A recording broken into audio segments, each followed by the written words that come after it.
Buenos días, ¿cómo están? Vamos a hablar sobre mansedumbre, una característica del fruto del Espíritu y otra característica que nos va a tocar hablar, si Dios lo permite, el domingo que viene, es sobre el dominio propio. Por eso son dos cosas diferentes. Hace muchos años yo aprendí de memoria estas características del fruto del Espíritu. Yo sé que a lo mejor muchos de ustedes la saben. El Ale en uno de los primeros mensajes nos explicaba acerca de una regla mnemotécnica para aprenderlo, pero básicamente yo lo aprendí como como una especie de canción, ¿no? Y bueno, la cosa que me quedó grabado, el fruto del Espíritu es amor, gozo, paz, paciencia, benignidad, bondad, fe o fidelidad, mansedumbre y templanza o dominio propio.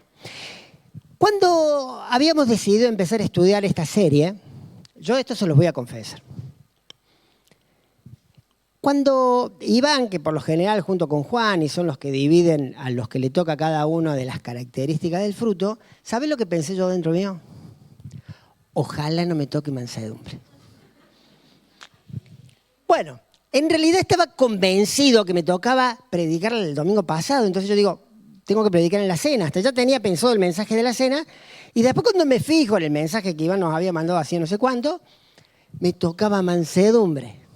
Entonces digo, bueno, voy a tener que empezar a estudiar sobre la característica que en definitiva en mi corazón estaba como, no te digo negado, ¿viste? Pero yo digo, no sé si me gustaría hablar de mansedumbre. ¿Sabes por qué? Porque nunca lo entendí bien. Si yo, por ejemplo, te pregunto mansedumbre, ¿qué es?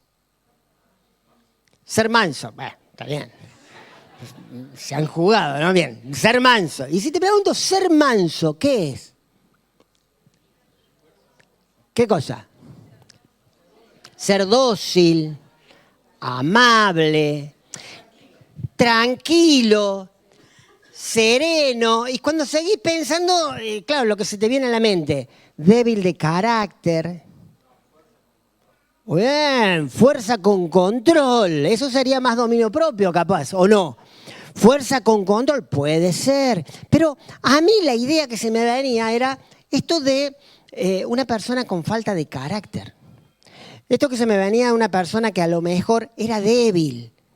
O sea que cuando tenía que encarar a alguien que lo venía y lo apuraba, y el manso medio como que se quedaba en su lugar.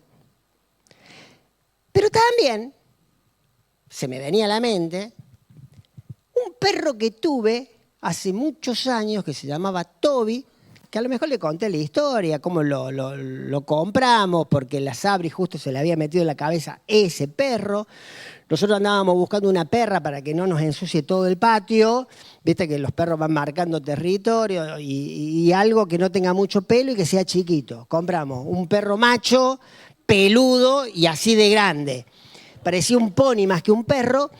Bueno, la cosa que ese perro, cuando lo vamos a comprar, yo le pregunto al que lo vendía, che, ¿y cómo es con los chicos?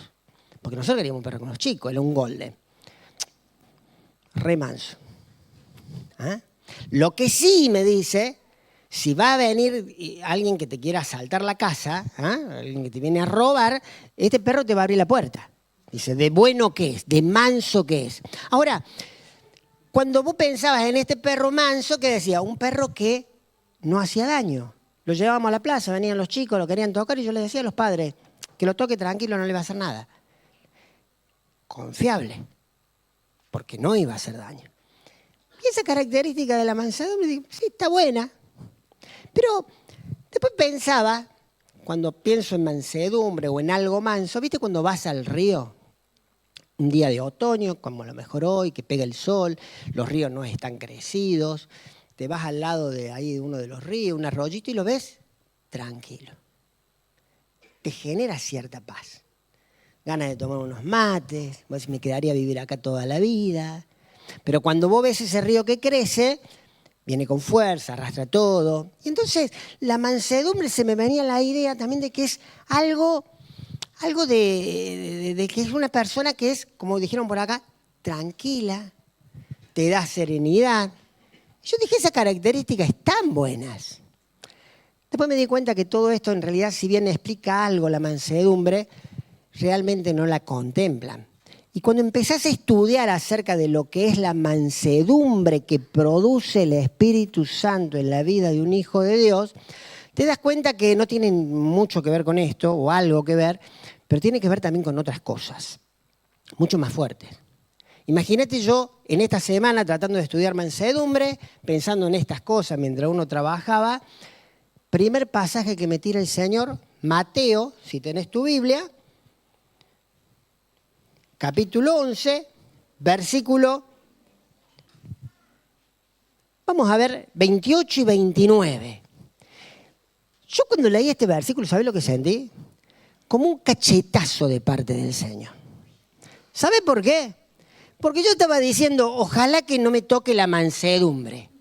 Ahora, cuando te pones a estudiar la vida de Jesús, si Jesús alguna vez, que de hecho lo hizo en este pasaje, dijo, imiten a mí en mi carácter en algo, ¿saben qué era?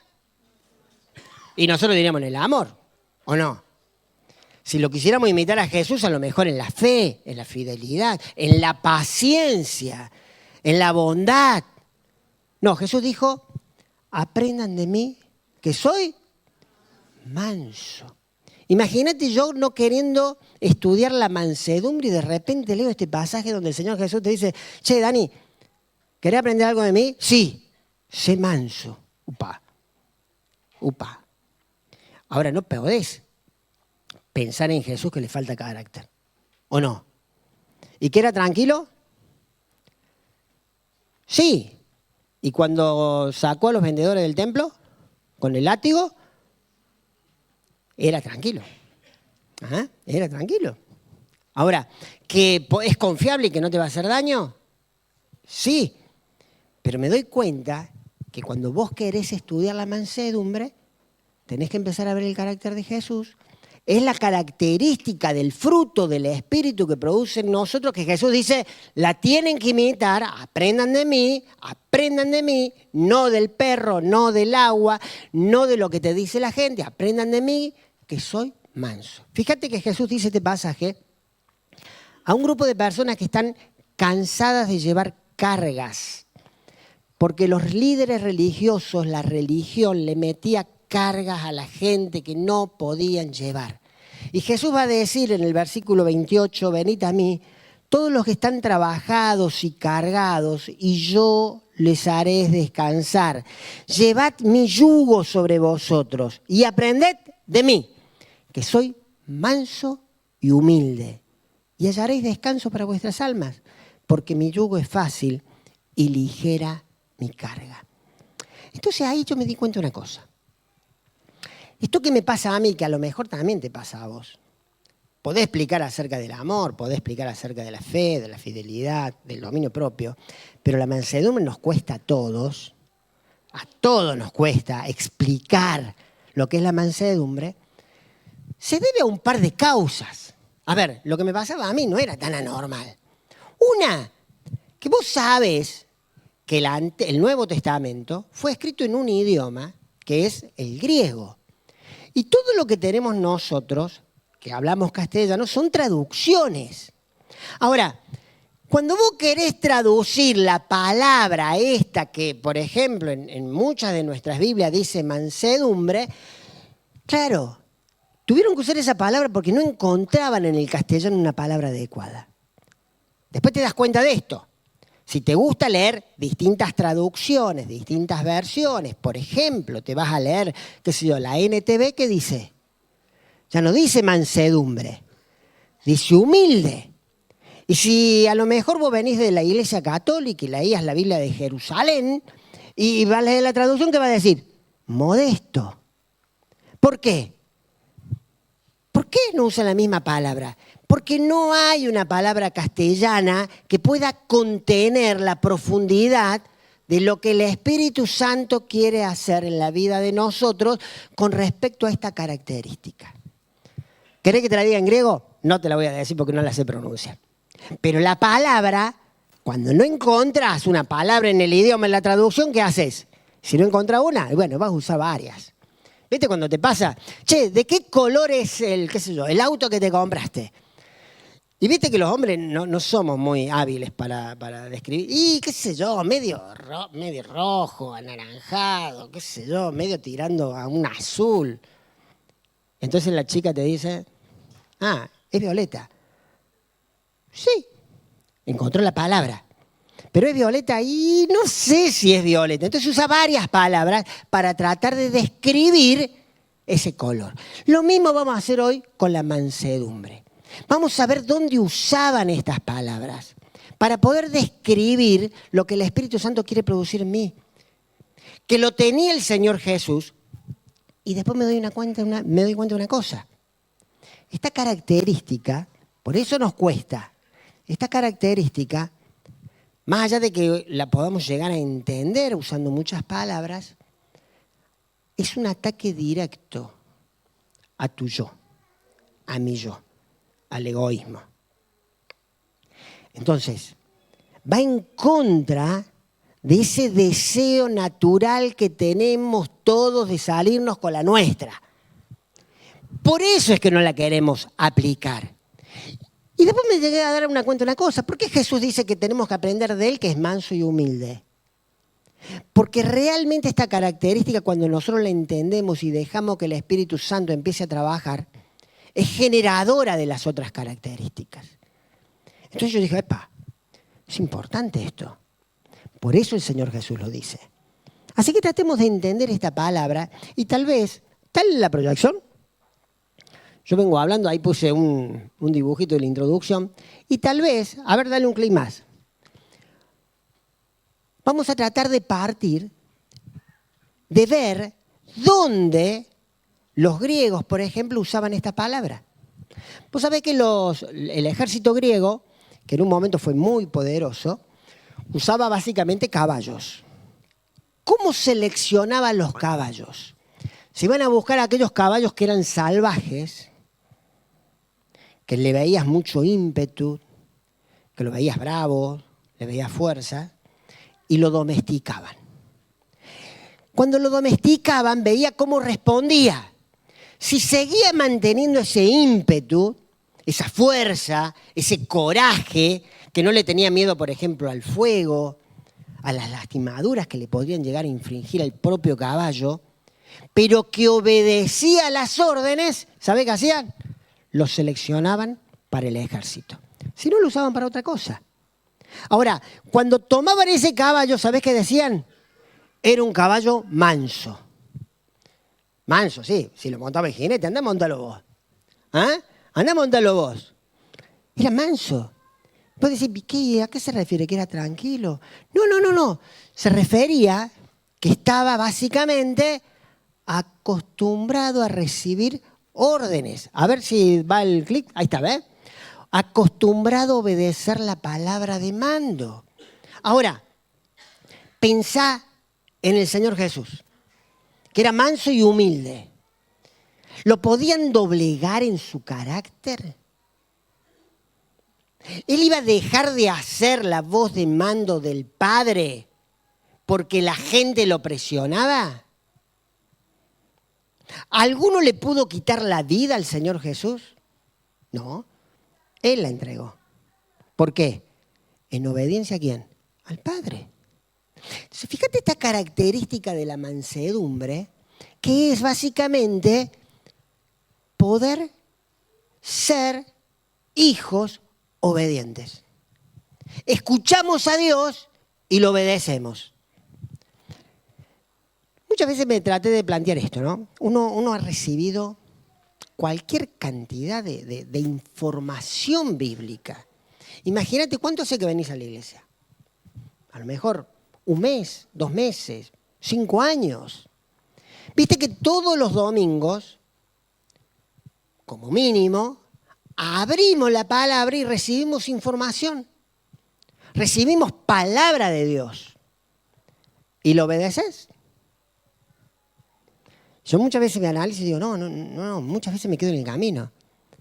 Y aquellos que a lo mejor nos da el Señor la posibilidad de enseñar, de la cantidad de cosas que hemos enseñado, ¿obedeces todo? ¿Será que nuestros oídos no están escuchando la voz de Dios y si la escuchamos no la obedecemos, no acatamos lo que nos estás diciendo? ¿Será que no somos como esos caballos que Dios quiere usar nuestro potencial, nuestra fuerza, lo que nos ha dado, pero nos tira la orden y no respondemos? ¿No respondemos? Por eso la mansedumbre, más allá de un carácter débil, es básicamente un carácter que obedece la voz de mando, obedece la voz de Dios. Pues sabes que también los griegos lo usaban para explicar otra cosa. Aristóteles, ya no vamos a hablar de filosofía, aquellos que estudiaron filosofía lo deben odiar, a Aristóteles, a Platón y a toda esa gente. Pero Aristóteles por ahí decía algunas cosas que eran interesantes, él escribió en idioma griego, y él decía que la mansedumbre, o esta palabra que usaban los griegos, era un equilibrio, era una virtud. Y él decía que muchas virtudes estaban justamente en el punto medio. Por ejemplo, si vos tenés de este lado un tacaño, un miserable, no le vas a sacar un peso por nada. Y de este lado tenés un pródigo, esos que desparraman todo, que no se saben administrar, que ponen en riesgo su vida, la de su familia. ¿Cuál sería el punto medio, decía Aristóteles? El generoso. Y entonces él decía, la generosidad es una virtud. ¿Por qué? Porque se sabe administrar, pero sabe dar. Ahora, cuando él habla de la mansedumbre, Aristóteles, tratando de utilizar esta palabra, él va a poner dos extremos. Por un lado va a poner al iracundo, a ese que se pelea por todo, ese que es violento, ese que vos te acercás y ya explotó. Y del otro lado va a poner un tipo totalmente indiferente a las situaciones de la vida. Entonces va a decir, ¿cuál es el punto medio? El manso. Entonces va a decir, un tipo que no es indiferente, se indigna por las injusticias de la vida y va a responder, pero no de una forma violenta. ¡Epa! Está bueno eso. Ahora, fíjate Jesús. Jesús es una persona que en la vida nos mostró, en su vida, que se indignaba frente a ciertas injusticias.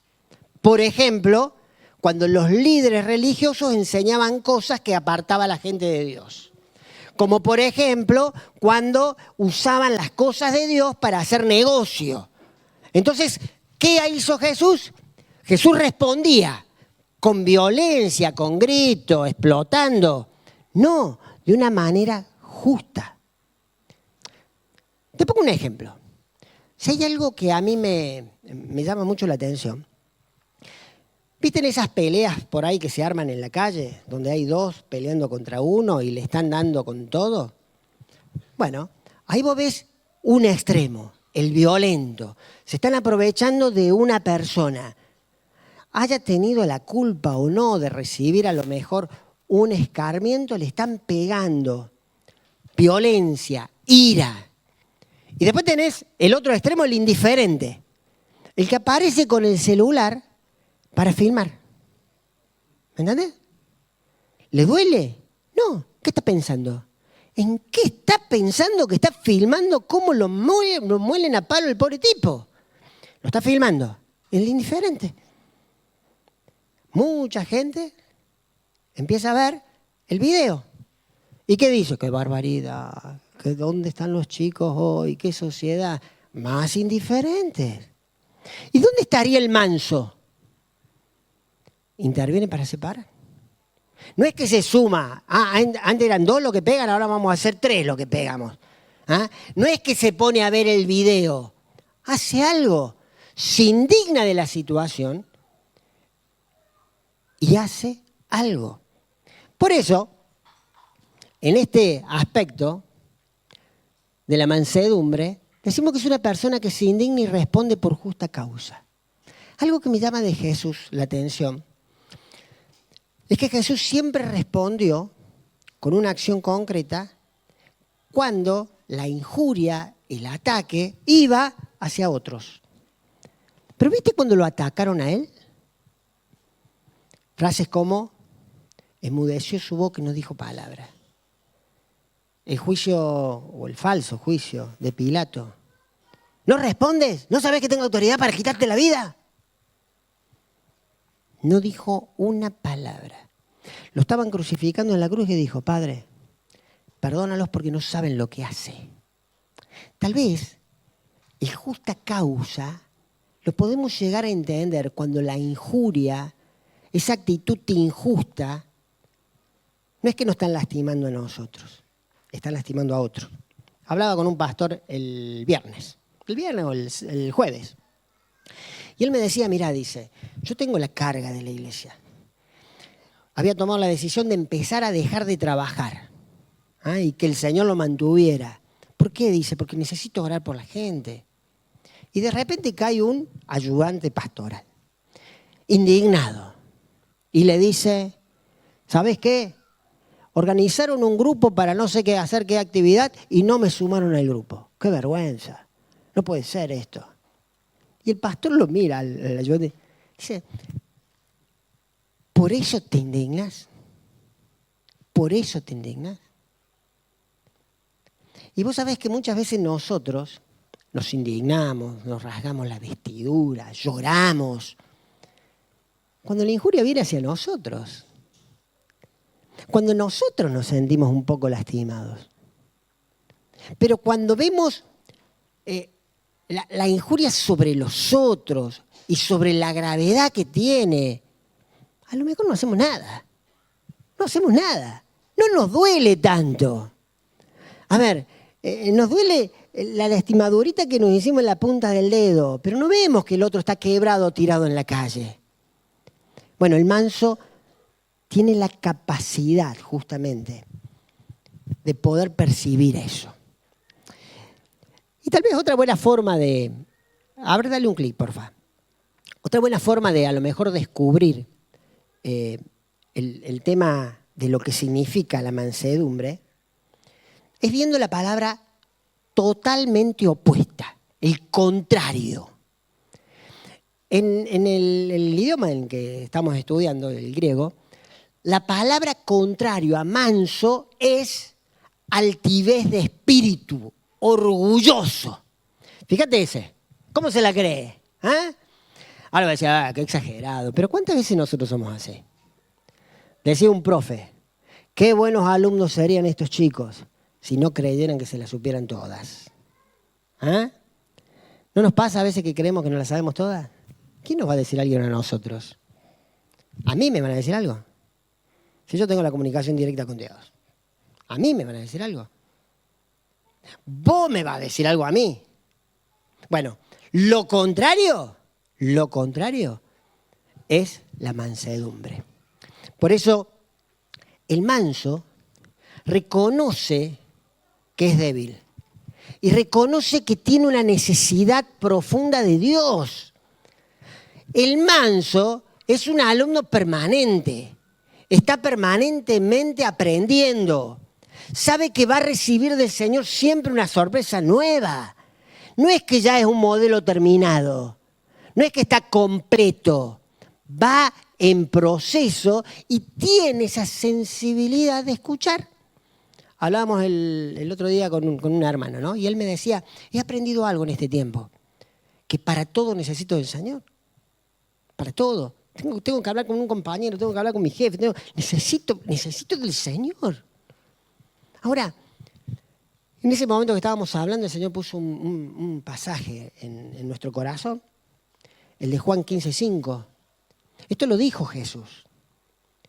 Cuando Jesús le dice a sus discípulos, nos los dice a nosotros, yo soy la vid, ustedes son los pámpanos. Separados de mí no pueden hacer absolutamente nada. Para llevar fruto necesitan permanecer en mí. A ver, si yo quiero llevar fruto, tengo que depender permanentemente de Dios, del Señor Jesús. No me puedo separar. ¿Cuánto tiempo? hasta que ya alcancé la madurez. Nunca podemos tener ese concepto. Permanentemente necesitamos depender de Dios. Separado de Dios nada podemos hacer. Si vos crees que ya te las sabés todas, bueno, está más parecido a ser ese que a ser un manso. Traté de juntar todo, y esto se lo voy a leer, porque no lo memoricé. Y en base a estos tres usos que tenía la palabra, llegué a esta definición, a ver si la comparten. Leyendo Mateo 5, capítulo 5, versículo 5, viste que dentro de las bienaventuranzas de Jesús hay una que dice, bienaventurados los mansos, porque ellos heredarán la tierra. Podemos discutir mucho de lo que será heredar la tierra, pero bienaventurados los mansos. Tomando esa idea, yo puse esto, mira, bienaventurado el que está bajo el control de Dios y que reconoce su debilidad y espera ansiosamente su voz de mando. Este hombre, esta mujer, es capaz de indignarse por justa causa. ¿Querés que te la lea de nuevo? Fíjate. Bienaventurados el que está bajo el control de Dios, aquel que reconoce su debilidad y espera ansiosamente su voz de mando. Este hombre o esta mujer es capaz de indignarse por justa causa. Entonces, fíjate que cuando lo ves al Señor Jesús, esto era una realidad. Y yo te pregunto, ¿no te pega en el ego? ¿No te pega en el yo? A mí sí. Por eso que nos cuesta tanto. Por eso Pablo, cuando escribe Gálatas, y antes de llegar al fruto del Espíritu, ¿qué dice? Con Cristo estoy juntamente crucificado. ¿Qué? ¿Él fue crucificado en su cuerpo? No. ¿Qué crucificó? Su yo. ¿Qué crucificó? Su manera egoísta de vivir. ¿Qué crucificó? El pensar que todo lo que tenía, que era tan valioso, le servía de algo. ¿Qué crucificó? Básicamente su egoísmo, su orgullo. Y dice, ya no vivo yo, mas vive Cristo en mí. ¿Qué entendió? De que tiene que ser manso, de que necesita la dirección de Dios, que necesita escuchar la voz de mando de su capitán. Y lo que ahora vivo en la carne, dice él, lo vivo en la fe del Hijo de Dios, el cual me amó y se entregó a sí mismo por mí. Fíjate qué tremendo este concepto. A lo mejor nos costaba entender lo que era mansedumbre porque realmente nuestra palabra en castellano estaba limitado. Ahora más o menos la entendemos. Y cuando la tenemos que aplicar, voy a decir, hay que crucificar el yo. Hay que crucificar mi egoísmo. ¿Una vez para siempre? No. Lo crucificaste hoy. Mañana lo vas a tener que volver a crucificar porque vuelve a salir el yo. Porque estamos vivos y vuelve a aparecer. Y a lo mejor lo crucificaste hoy y lo vas a tener que crucificar dentro de una hora. Es una actitud, es una visión de la vida en donde necesitamos depender permanentemente del Señor. Cuando el Espíritu Santo empieza a producir esto en vos, entonces es mucho más fácil que genere amor, ¿o no?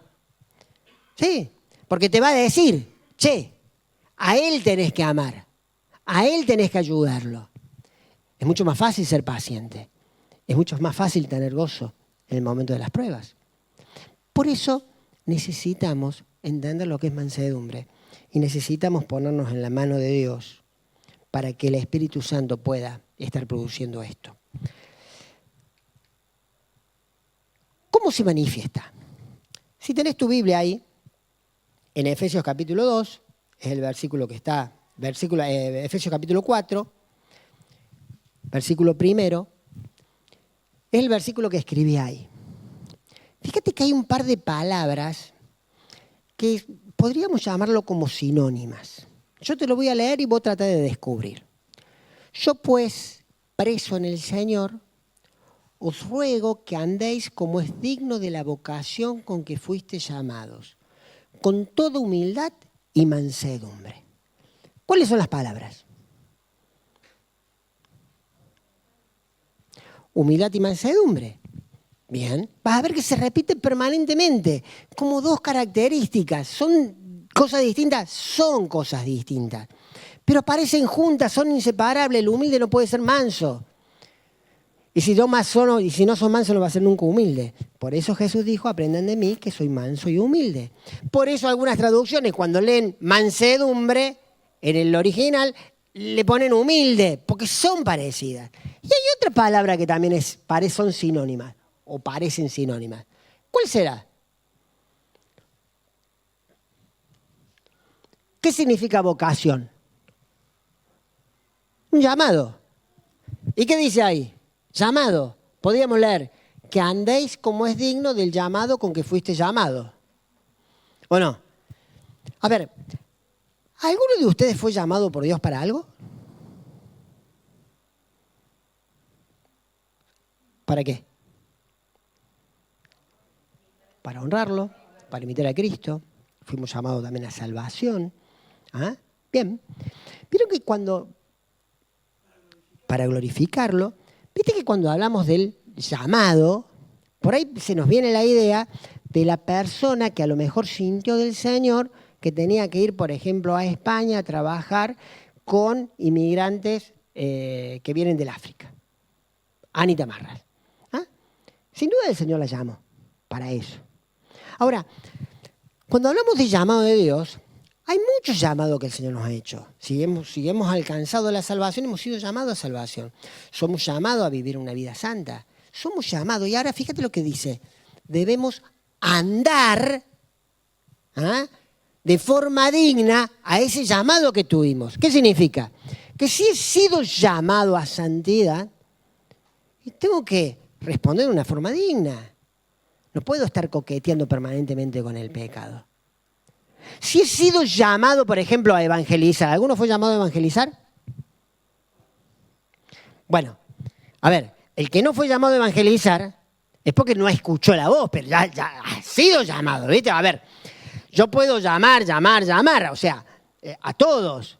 Si ella no escuchó, es porque no quiso escuchar o porque estaba distraída. Pero a ver, el llamado a evangelizar es para todos. ¿Ah? Entonces, dice que debemos andar en forma digna de ese llamado. ¿Cómo llevamos adelante el llamado? Fíjate, con toda humildad y mansedumbre. Fíjate, respondemos a la voz de Dios con humildad y mansedumbre. ¿Por qué? Y por la definición que dijimos. Imagínate que el Señor te dice, Dani, tenés que evangelizar a tal. Y me tiró el mando, me tocó para que yo reaccionara y no lo hago. ¿Soy digno? No. Dani, tenés que perdonar a este hermano. Y me tocó, me tiró la voz de mando y no lo hago. ¿Soy digno? No soy digno. Dani, asumí la responsabilidad del ministerio con responsabilidad. No lo hago. ¿Soy digno del llamado? No. Por eso la mansedumbre es, repetimos, escuchar la voz de mando, tener nuestro carácter domesticado a la voz del amo, a la voz del amo.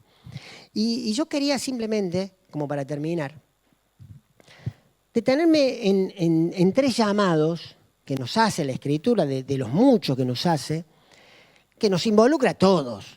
A ver, ninguno de los que está acá va a decir, ¿vos sabés que yo no tuve una visión de que tenía que hacer esto? ¿Ah? Fíjate en el Efesios 4:2, dice, con toda humildad y mansedumbre, soportándonos con paciencia los unos a los otros con amor. A ver, primer llamado. ¿Cómo se manifiesta este llamado? Soporta al hermano. Papá. ¿O no? A ver, no sé si te pasa. Hay hermanos que son fáciles llevar. ¿Ah? Son esos, digamos, de que vos estás, te ayuda, te alienta, te da una palabra de ánimo. ¿Ah? Siempre de buen humor. Y tenés a aquellos que tienen un carácter más cerca, digamos, como decía Aristóteles, de esto de que explotan siempre. Tenés otros que son bastante orgullosos, creen que se las saben todas. O sea, no es fácil. A ver, todos nosotros tenemos muchos puntos buenos, fuertes, que el Señor quiere usar, y también tenemos muchas debilidades. ¿Y qué dice la Biblia? Yo no te voy a corregir a vos. Yo lo tengo que soportar al hermano. Al que es fácil y al que es difícil. Fíjate la foto. ¿Sabes qué me llamó la atención? Buscaba una foto en esto de soportar al hermano y no encontré una foto. Mirá lo que encontré. Pobre tipo. Bueno, uno acá dentro de este ámbito diría, está orando, encomendándose al Señor, ¿no? Pero en realidad pareciera que estuviera haciendo meditación para no explotar. Pero en realidad nosotros tenemos que hacer lo que lo interpretamos a Él. No es que hacer meditación o contar hasta 10. Tenemos que orar para no explotar. A ver, hay hermanos que son muy fáciles de llevar, pero hay hermanos que son difíciles no por el carácter, sino por la situación que está tocando vivir. A ver, no es lo mismo cuando todas las cosas en la vida de una persona pareciera que están marchando bien, a aquella persona que a lo mejor empieza a tener problemas que ni siquiera se los buscó, sino que empieza a recibirlo y le está haciendo difícil la vida. Más vale que queremos estar con los que ríen, pero a veces la Biblia nos dice que tenemos que estar con los que sufren, con los que lloran. A ver, no pensés que este llamado vos lo terminás de cumplir diciendo voy a hablar con los líderes para que se informen de la mala situación que está viviendo este hermano, pobrecito. Porque eso es como agarrar el celular y filmar y no hacer nada, ¿me entendés? Y la mansedumbre se pone en el medio, actúa cuando ve la situación. Por eso el soportar al hermano no es tirarle la carga al otro hermano para que haga más cosas. El soportar al hermano es que si el Señor me habló y me dijo, mirá, tal hermano está pasando por una necesidad, es difícil llevarlo. Va a ser difícil para los líderes, pero si te lo está diciendo a vos, también lo tenés que hacer. Ahora, ¿le vamos a contar a los líderes? Sí, pero no puedo esquivar la responsabilidad. Es fácil que se hace la iglesia así. Imagínate si cada uno asume esa responsabilidad. El Señor me muestra, Él está pasando por una dificultad. Ahí voy, porque me lo mostró a mí. Yo hago, yo actúo. Yo soy manso que sigue el carácter de Jesús. Fíjate, otro llamado. Fíjate este chiste, ¿no? Y después vamos a leer el pasaje. Un hermano le dice al otro, che, ¿te exhortaron? Vaya, tú también. Los dos recibieron una exhortación. ¿Qué clase de exhortación es esa que lastima? Que corta la cabeza. A ver, vamos a Gálatas, capítulo 6. Versículo 1. Y nos dice la Escritura, hermanos, fíjate que no dice, y vamos de nuevo, maestros, líderes, pastores. ¿A quién le dice? Hermanos. ¿A quién es hermano? A todo el que recibió a Cristo. Nos lo dice a todos. Si alguno fuere sorprendido en alguna falta, hay falta, no te creas que es un error, es un pecado que comete el hermano. Ustedes que son espirituales, restaurarle con espíritu de mansedumbre, considerándote a ti mismo, no seas que tú también seas tentado. Hermanos es todos. ¿Qué tenemos que hacer? Restaurar. ¿Restaurar qué es? ¿Cortar la cabeza? No. Es tratar de que eso que se ha roto, eso que se ha deteriorado, ustedes saben que yo trabajo con auto, restaurar un auto, ¿qué es? El auto que ha sido atacado por el tiempo, por un choque, por lo que sea, es tratarlo de llevar lo más parecido al original. Ahí están los fanáticos de la restauración que cuando tienen un auto viejo necesitan el logo, no lo consiguen por ningún lado. No lo pueden hacer, no lo pueden fabricar aunque salga parecido. Hay que tratar de buscar el original porque es lo más parecido al original. A ver, el pecado corrompe, el pecado ensucia, el pecado lastima, arruina nuestra vida. ¿Cómo lo llevamos al original? Lo más parecido que podamos. Es Dios el único que puede hacer esa obra. Pero ¿cuál es tu rol? ¿Cuál es mi rol? Restaurar, trabajar. De la misma forma que con el auto empezás a tener el cuidado necesario, buscar la pieza adecuada para poder darle, de eso se trata restaurar al hermano. O cortamos la cabeza. La Biblia también menciona muchas veces de hermanos que abiertamente se niegan a querer cambiar, a abandonar su pecado, se rebelan contra Dios. Y fíjate lo que dice, la misma enseñanza bíblica, entréguenlo a Satanás. ¿Qué significa? Pónganlo al lado de la iglesia, fuera de la iglesia. ¿Para qué? Para que pueda reaccionar. Dice, trátenlo como un incrédulo. ¿Qué significa? El incrédulo. No, al incrédulo ¿qué va? Va, le predicas. Pero sí, guarda, porque a lo mejor su pecado puede afectar el resto de la congregación. Sin duda necesita una disciplina. Pero la forma es lo que la Escritura dice, no lo que yo creo. Entonces la restauración es compleja. Y somos todos llamados a restaurar. Me contaban la otra vez en una iglesia, ¿no? Había una hermana que había caído en pecado.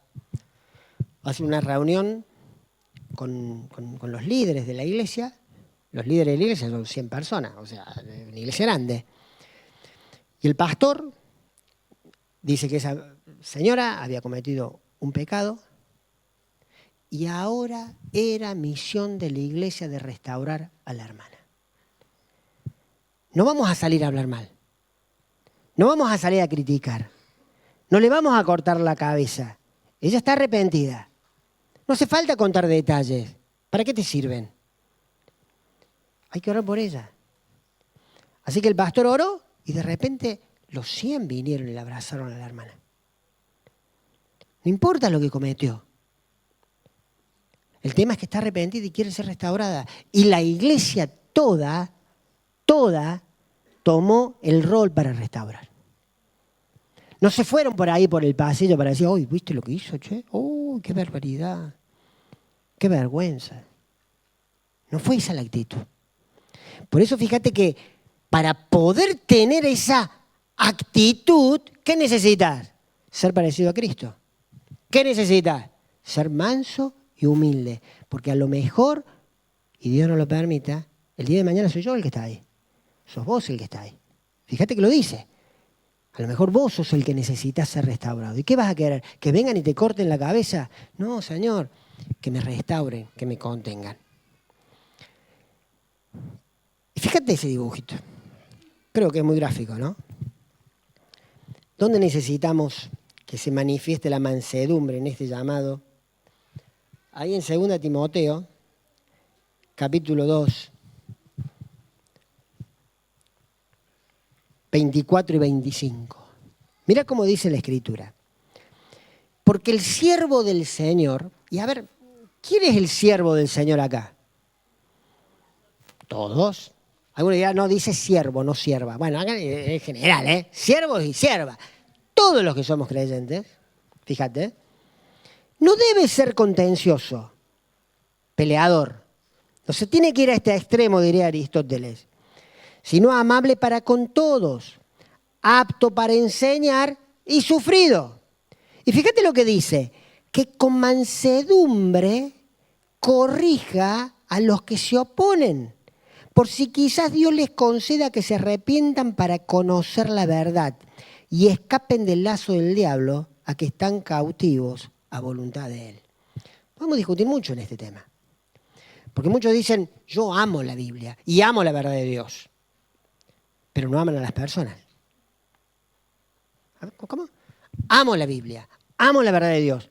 No demuestran amor a las personas.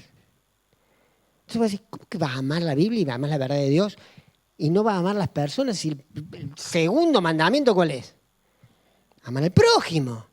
Entonces le dan con la Biblia, como discuten, se desangran por defender la verdad. ¿Y qué nos dice la palabra de Dios?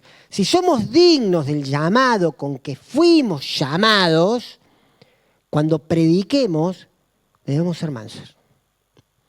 Porque lo que queremos no es ganar la discusión. Escuchá, Dios no necesita abogados defensores.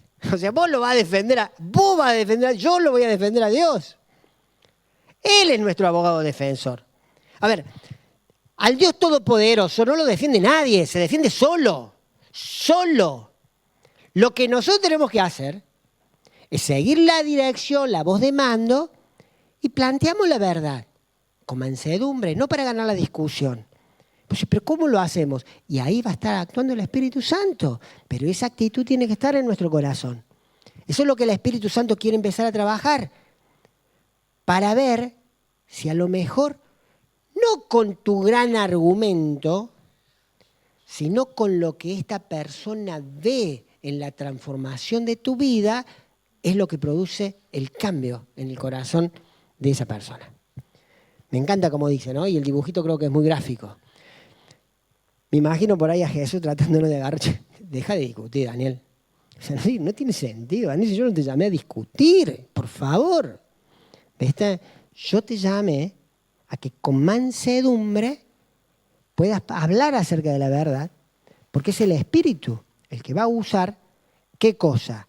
Tu carácter, las palabras que usaste para poder convencer. Fíjate que todos hemos sido llamados en muchas cosas, y hoy hablábamos de 3 aspectos de este llamado. Hablábamos de la importancia de soportar al hermano, hablábamos de la importancia de restaurar, y hablamos de la importancia de saber testificar, de anunciar la verdad de Dios con mansedumbre a los que nos rodean. Yo me tengo que preguntar, y a lo mejor por eso Satanás nos ha hecho creer que la mansedumbre es una palabra difícil. Es algo que no le tenés que dar tanta importancia. Y el Señor Jesús pone esta característica en el centro de su ejemplo. Por eso Jesús lo dijo de una forma muy clara, ¿no? Siga mi ejemplo, que soy manso y humilde. Entonces hallarán descanso.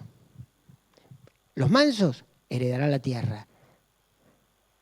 Hay muchas promesas para aquellos que son mansos. Que Dios nos ayude a poder tomar una decisión con respecto a esto.